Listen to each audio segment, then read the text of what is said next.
Group 2 Mains. Dear aspirants, ఈరోజు video science and టెక్నాలజీలో మనం రైట్ ట్రాక్లో ఉన్నామా, రాంగ్ ట్రాక్లో ఉన్నామా, బెస్ట్ సోర్సెస్ పుస్తకాలు ఏమిటి, 70 మార్క్స్ మనకు రావాలంటే ఏం చేయాలనేది డిసైడ్ అవుతుంది. ఈ వీడియోలో మీరు చివరి వరకు చూడండి, స్కిప్ చేయకుండా.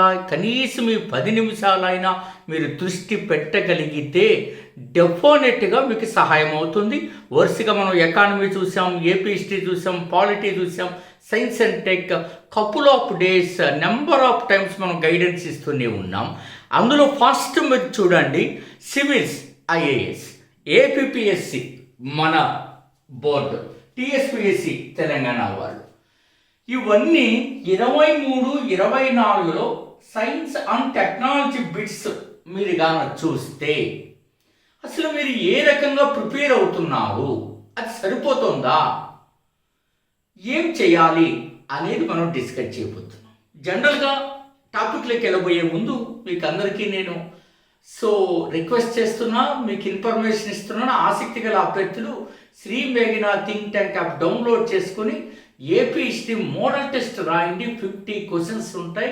మీరు జస్ట్ రిజిస్ట్రేషన్ ప్రక్రియ అయిన వెంటనే మీరు రాస్తే మీరు 24 మూడలో ఉన్నారా లేదా అన్నది మనకు ఖచ్చితంగా అర్థమవుతుంది. రైట్, ఇక టాపిక్లోకి వెళితే మనకు జనరల్గా అందరూ సజెస్ట్ చేస్తున్నది, ఇన్క్లూడింగ్ మేము 14 పుస్తకాలు ఉపయోగించి తయారు చేసాం. మమ్మల్ని పక్కన పెడితే రాష్ట్రంలో అందరి దగ్గర ఈ 2 పుస్తకాలు ఉన్నాయి. ఒకటేమో సైన్స్ అండ్ టెక్నాలజీ, ఇది 628 పేజీలు చూపిస్తుంది, పక్కన పెడదాం. తర్వాత ఇది చదువుతా అన్నారు. తెలుగు మీడియం వాళ్ళు కూడా నాకు ఈ మధ్య ఫోన్ చేసి సార్ పిఎంఎఫ్ చదివేస్తున్నామన్నారు. ఈ పిఎంఎఫ్ ఇది కూడా మనకు దాదాపు 400 పేజీలకు పైగా ఉన్నది. కాకపోతే ఇంకా కట్ చేస్తే 600 పేజీలు వస్తాయి. ఇది కొంచెం సైజ్ ఎక్కువ కదా. రైట్, సరే, మేము 14 ఉపయోగించి మనం తయారు చేసాము. అది మీకు ఎట్లాగో చూపుతాను. ఇది ఈ పుస్తకం మనం చేసి. ఇప్పుడు నేను ఏమంటున్నానంటే ఫస్ట్ సిలబస్ చదువుతాం. ఈ బుక్స్ సరిపోతాయా అంటే ఈ 2 పుస్తకాల్లో తెలుగు అకాడమీ అన్నది ఎవరి దగ్గరైనా సరైన మెటీరియల్ అంటే అది పక్కన పెట్టేయచ్చు. నో నీడ్ అంతగా చదవాలి అని అనుకుంటే నేను ఆల్రెడీ గతంలో ఒక వీడియో చేశాను. ఏ పేజీల్లో ప్రస్తుత సిలబస్కు ఉపయోగపడే ఇన్ఫర్మేషన్ ఉందో చూడండి. కానీ 23, 24 అటు సివిల్స్లో చూసినా, ఏపీపీఎస్సీలో చూసినా, టీఎస్పీఎస్సీలో చూసినా ఈ మన తెలుగు అకాడమీ పుస్తకం ప్రభావం చూపలేకపోయినది. ఎవరైనా తెలుగు అకాడమీ చదువుతుంటే వాళ్ళు నిరుత్సాహానికి గురి కావద్దు. వాళ్ళు రివిజన్ చేసుకొని ఇప్పుడు నేను చెప్తున్న విధానంలో డెఫినెట్గా చదవండి, మీకు మంచి జరుగుతుంది. ఇక ఎన్విరాన్మెంట్కి సంబంధించి ఈ పుస్తకం, ఇందులో వ్యాస్ట్ ఇన్ఫర్మేషన్ ఉన్నది. దీన్ని షార్ట్ చేసుకొని చదవగలిగే వాళ్ళు ఉంటే చదవచ్చు, అంతే తప్ప మొత్తం అంతా నేను ఇది ఫస్ట్ ఎడిషన్ సమగ్రంగా చదివాను. ఐ థింక్ 21 అనుకుంటా రిలీజ్ అయింది. మళ్ళీ ఈ ఎడిషన్ కూడా నేను తెప్పించాను. ఇది కూడా మొత్తం అంతా చూసాను, పేజ్ టు పేజ్. కాబట్టి మీరు అర్థం చేసుకోవలసినది ఈ పుస్తకం కూడా సాటిస్ఫై కాలేదు. అంటే మనకు అర్థం కావాల్సింది మీరు మోర్ డైనమిక్ దాన్ని తయారు చేసుకోండి. ఒక ఉదాహరణ, మీరు సిలబస్ పదం టు పదం మీకు ఫస్ట్ గుర్తుకుండాలి, లైన్ టు లైన్ గుర్తుకుండాలి. అప్పుడు బుక్ చదివేటప్పుడు మనకు ఈ సిలబస్లోకి మనం చదువుతున్న ఇన్ఫర్మేషన్ సరిపోతుందా లేదా అన్నది మనకు తెలుస్తుంది. ఇందులో నేను మీతో ఒకసారి మాట్లాడతాను. ఇప్పుడు మామూలుగా మనకు టెక్నాలజీ మిషన్స్ ఉన్నాయి కదా, సిలబస్లో నుంచే మాట్లాడుతున్నా. ఈ టెక్నాలజీ మిషన్స్లో మీరు కానీ చూసినప్పుడు నాకు అర్థమైంది ఏంటి అంటే, మీకు ఈ టెక్నాలజీ మిషన్స్లో వాడు కొత్తగా మనకి తీసుకొచ్చిన టెక్నాలజీ మిషన్స్ ఉన్నాయి, టెక్నాలజీ ఫ్రాంటియర్స్ ఉన్నాయి, తర్వాత రీసెంట్ డైనమిక్ కూడా ఉన్నాయి. మరి ఇది తెలుగు అకాడమీలో ఇది లేదనుకోండి, ఇంకా దాని గురించి మనం మాట్లాడక్కర్లా. మరి మీరు ఏ పుస్తకంలో చదువుతారు? ఇది ఎట్లా అంటే జనరల్గా గ్యాదర్ చేయలేదు. ఎలాగా? ఫస్ట్ నేను ఒక ఛాన్స్ చెప్తాను. టెక్నాలజీ మిషన్స్లో మీకు అందరికీ తెలుసు 9 మిషన్స్ ఉన్నాయి కదా. అది ప్రధానమంత్రి అది ఉంది కదా, PMSTIAC అనేటువంటిది అంటే ఇందులో science and technology innovations advisory council అంటారు. అది 9 మిషన్లు చేపట్టి అందరూ ఏం చెబుతున్నారంటే ఆ 9 మిషన్లను కూడా ఎప్పుడు తీసుకొచ్చారు, అన్నీ ఒకేసారి వచ్చాయి, ఇంకా గొడవలేదు. లక్ష్యాలు ఎన్నెన్ని, దాంట్లో చాలా కాంపోనెంట్స్ ఉన్నాయి. లక్ష్యం ఎప్పుడైనా ఒకటే ఉంటే అడుగుతాడు, నెంబర్ ఆఫ్ టార్గెట్స్ ఉంటే సో అప్పుడు లక్ష్యాలు లేనిదేది అని అడిగే అవకాశమే లేదు.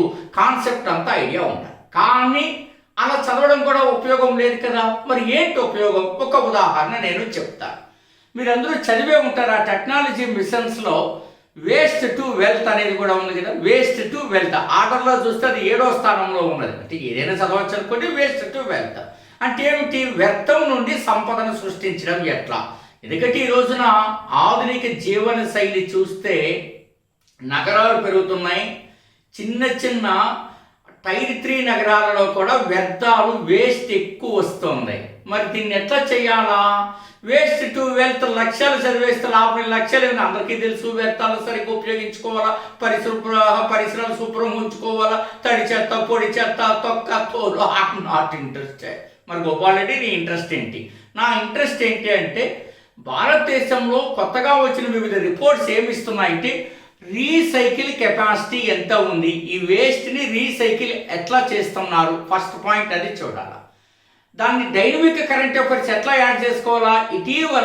ఇటీవల భారతదేశంలో ఏ మెట్రో నగరంలో రీసైకిల్ చేయడంలో ఆ మెట్రో నగరం మొదటి స్థానంలో ఉన్నది. మీకు అర్థమవుతుందండి. సో ఇవి యాడ్ చేసుకోవాలి. ఇవి యాడ్ చేసుకునేటప్పుడు ఈ వేస్ట్ టు వెల్త్ అనేటువంటి ఈ మిషన్ కింద ఈ వేస్ట్ని సంపదగా మార్చడానికి భారత ప్రభుత్వం చేపట్టినటువంటి వివిధ మార్గాలను మీరు రాసుకోవాలి. అప్పుడు సక్సెస్ అవుతారు. అంటే వేస్ట్ టు వెల్త్ లక్ష్యాలు చదువు వదిలేస్తే లాభం లేదు. మీరు గ్రూప్ 2 ప్రిపరేషన్లో లేనట్టుగా మనం భావించాలి. మనమందరం ఆ ప్రిపరేషన్లోకి రావాలంటే ఇలా రావాలి. ఉదాహరణకు అదే టెక్నాలజీ మిషన్స్లో మనకి bio science for human health అనే ఒక మిషన్ ఉంది.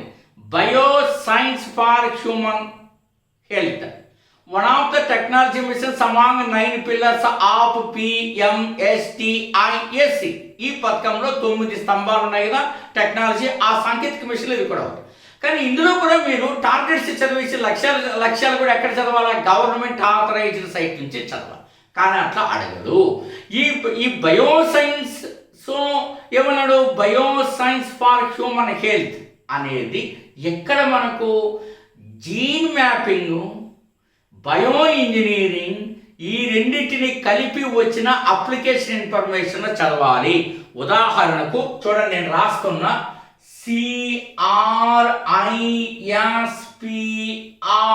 ఈ టెక్నాలజీ చదివారా మీరు? జీన్ మ్యాపింగ్కి అంటే టెక్నాలజీ మిషన్ పేరుకి చదవాలా. దాని applications recent dynamic current affairs ఖచ్చితంగా చదవాలా.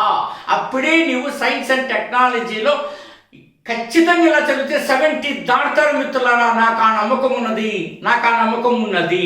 CRISPR అనేటువంటి జన్యు సాంకేతికత జీన్ మ్యాపింగ్లో ఒక విప్లవాత్మకమైనటువంటి జన్యు సాంకేతికత.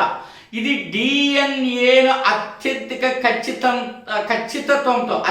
ఖచ్చితత్వంతో సవరించవచ్చు.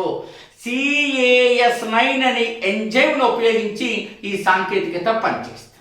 మరి ఈ సాంకేతికత మీలో ఎంతమందికి తెలుసు? ఎలా అనువర్తనాలు చదివారు? ఇది ఒక పాయింట్. అంటే బయోసైన్స్ ఫర్ హ్యూమన్ హెల్త్లో ఇది ఖచ్చితంగా మీరు చదవాల్సినటువంటి అవసరం కనపడుతుంది. నేను ఉదాహరణలన్నీ కూడా చెప్తూ వస్తూ ఉన్నాను, మీరు దయచేసి గమనిస్తారు. సో రైట్, నేను మరింత ఇన్ఫర్మేషన్ ఇచ్చే ముందు ఒక ప్రకటన ఇక్కడ చేయదలుచుకున్నాను మన సంస్థ గురించి. మీకు 80 పుస్తకాలను మనం గ్యాదర్ చేసి ఇట్లా డైనమిక్ కరెంట్ అఫైర్స్ నిరంతరము కృషి చేస్తూ మనం తయారు చేసిన మెటీరియల్ మీకు అన్ని వీడియోస్లో చూపిస్తున్నా. సో అన్ని కొత్త వాళ్ళకి కానీ పాత వాళ్ళకి కానీ ఇందాక సైన్స్ అండ్ టెక్నాలజీ 14 సోర్సెస్. ఇప్పుడు మీరు చూపించిన 2 సోర్సెస్ చూపించేసి ఇదిగోండి, నేను వెబ్ సోర్సెస్ నుంచి డౌన్లోడ్ చేసుకున్న ఈ పేపర్లు అన్నీ చూడండి. సిటిజన్ ఏవేవో అన్నీ కూడా అన్నీ దీని నుంచి కూడా. సో 25 పుస్తకాల నుంచి సేకరించబడినటువంటి అందులో సాంఘిక చరిత్ర ఆ యొక్క గ్రాండ్ టెస్ట్ రాస్తే మీకు అర్థమవుతుంది. నెక్స్ట్ భారత రాజ్యాంగంలో కట్టుదిట్టంగా తయారు చేసినటువంటి అంశం. ఇవన్నీ మీకు నేను చూపించడానికి కారణం ఎకానమీ ఇప్పుడు వస్తుంది, బడ్జెట్ తోటి నూతనంతో మీకు చెప్తున్నాను. ఇందులో మన దగ్గర ఫుల్ కోర్సు ఉంది, సింగిల్ సబ్జెక్టు, తర్వాత టెస్ట్ సిరీస్. ఎక్కడైనా చూడండి అన్ని యాప్లో 10% సిమిలర్గా ఉంటున్నాయి, కానీ మన యాప్లో ఇన్నోవేటివ్గా ఎగ్జామ్కు ఫిట్గా ఉంటాయి మిత్రులారా. అట్లాగే నెక్స్ట్ లెవెల్ మెంటార్షిప్, ఇది భారతదేశంలో తొలిసారి ఒక టాపిక్ ఎక్కడ వస్తుంది ఎక్కడ రాదన్నది, అది రివిజన్కి ఉపయోగపడుతుంది, క్రీమ్ పాయింట్స్ అన్ని చదవడానికి ఉపయోగపడుతుంది. ఇప్పుడు నేను ఇవి చెప్తున్నాను, ఇవన్నీ నేను అక్కడ కూడా చెప్తాను అనమాట. రైట్, ఉపయోగించుకోండి. డిస్క్రిప్షన్ కూడా చదవండి, అక్కడ మీకు ఆ నెంబర్ ఉంటుంది. రైట్, నేను టాపిక్లోకి వెళ్తున్నా మిత్రులారా. సో ఫస్ట్ మీరు ఈ టెక్నాలజీ మిషన్స్లో ఇంకొకటి ఉంది చూసారా మీరు, ఇవి చదువుకు ఎలక్ట్రిక్ వెహికల్స్, ఈవీస్, అది కూడా ఒక మిషన్ కదా. మీరు ఎలక్ట్రిక్ వెహికల్స్ అనగానే మీరు ఎలక్ట్రిక్ వెహికల్స్ ఏం చదువుతారు ఇంకా, సో పొల్యూషన్ తగ్గిస్తుందండి, ఉద్గారాలు ఎమిషన్స్ అన్ని తగ్గిస్తుంది, బెస్ట్ దానికి వెళ్ళాలా అంటారు.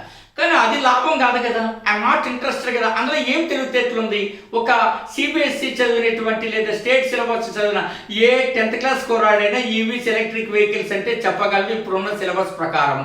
దెన్ ఒక గ్రూప్ 2కి ప్రిపేర్ అయ్యే అభ్యర్థి నుంచి ఏం ఆశిస్తాడు వాడు? అట్లాంటప్పుడు మీరు చదవాల్సింది ఫేమ్ 2 పథకం, FAME2. ఇది ఫేమ్ స్టేజ్ 2 పథకం ఎందుకు ఉద్దేశించబడిందో నీకు తెలియాలి. రెండోది, రీసెంట్గా న్యూ ఎలక్ట్రికల్ వెహికల్ పాలసీ 2024 వచ్చింది. ఏం చెప్పింది దాంట్లో? Which components are included new electrical vehicle policy of 2024. ఇందులో నూతన ఈ కాలుష్య ఉద్గారాలను తగ్గించడానికి ఏం స్టెప్స్ తీసుకున్నారు, కస్టమ్స్ డ్యూటీని ఎంతవరకు తగ్గించగలుగుతున్నారు, ఈవీస్ ఛార్జింగ్ స్టేషన్లు ఎక్కడెక్కడ ఎన్ని ఏర్పాటు చేస్తున్నారు. ఇప్పుడు only 5,000 to 6,000 EV charging stations are there across India. కానీ ఇంకా ఎన్ని పెంచాల్సి ఉంది, ఎన్ని కోట్ల వెహికల్స్ ఉన్నాయి మన దేశంలో, ఇవన్నీ మీరు చదవాల్సి ఉంటుంది. అంతేకాకుండా 2030 నాటికి ఈ ఉద్గారాల తీవ్రతను ఈ నూతన పాలసీ 2024 ప్రకారం ఎంత శాతానికి తగ్గించగలుగుతున్నారు. These 3 points are very important. What I'm observing. So ఇవి మీకు చాలా ఇంపార్టెంట్. ఇట్లా చదివారా మీరు? కానీ మీరు 9 పిల్లర్స్ ఉన్నాయి, అవి చదువుకొని లక్ష్యాలు ఏంటండి? సోది కదా. ఎలక్ట్రిక్ వెహికల్స్ లక్ష్యం అనగానేమి? ఎలక్ట్రిక్ వాహనాలు అవసరం, ఎందుకు శిలాజ ఇంధనాలు తగ్గిపోతున్నాయి, కాలుష్య ఉద్గారాలు పెరిగిపోతున్నాయి, వాటి ఖర్చు కూడా అధికమవుతుంది. స్మార్ట్ సిటీలు రావాలన్నా, ఆరోగ్యం బాగా ఉండాలన్నా ఎలక్ట్రిక్ వెహికల్స్ మనకు అవసరం ఉంది. మరి అయితే గవర్నమెంట్ సైడ్ నుంచి ఏంటి సపోర్ట్ ఉండాలి? These 2 important components are very important in the case of electric vehicles technology mission, which is included in Prime Minister's Science and Technology Innovations Advisory Council program. This is the most important, my dear. ఈ రకంగా మీరు చదివితే ఈ పేపర్ని satisfy చేయగలరు. ఈ 3 పేపర్లని మీరు 70 marks కూడా తీసుకురాగలరు out of 75. It's not difficult task in that stage. మీరు ఈ రకమైనటువంటివి ఉన్నప్పుడు అర్థమవుతుందా? ఇట్లా కావాలంటే మనం ఒక PDF తయారు చేసి మీకు ఇచ్చాము. దాని నెంబర్ ఇక్కడ రాస్తున్నా చూడండి, 8074940030కి మీరు డెమో PDF పెట్టుకోండి, ఆ టెస్ట్కి పెట్టుకోండి. ఖచ్చితంగా ఫాలో అవ్వండి మిత్రులారా. ఎటువంటి పరిశోధన చేయకుండా, ఎగ్జామ్స్ ఎలా వస్తున్నాయో తెలియకుండా పగులంతా క్లాసులు చెప్పుకుంటూ, సో మళ్ళీ సాయంకాలం అటు ఇటు తిరుక్కుంటూ ఇచ్చేటువంటి సలహాలు పాటించి మీరు ఏదన్నా ఈజీగా ఆన్సర్ చేసే బిట్లు తయారు చేసేసి మిమ్మల్ని భుజాలు అనే భుజం కొట్టుకుంటే, మనం భుజాన్ని చర్చుకుంటే మనకు ఆనందం ఉంటుందేమో. కానీ రేపు ఏపీపీఎస్సీ మెయిన్స్ ఎగ్జామ్ హాల్లోకి వెళ్ళి క్వశ్చన్ పేపర్ తీసుకున్నప్పుడు అప్పుడు వచ్చే రక్తపు కన్నీరును తుడిచేవాడు ఎవడో ఉండడో.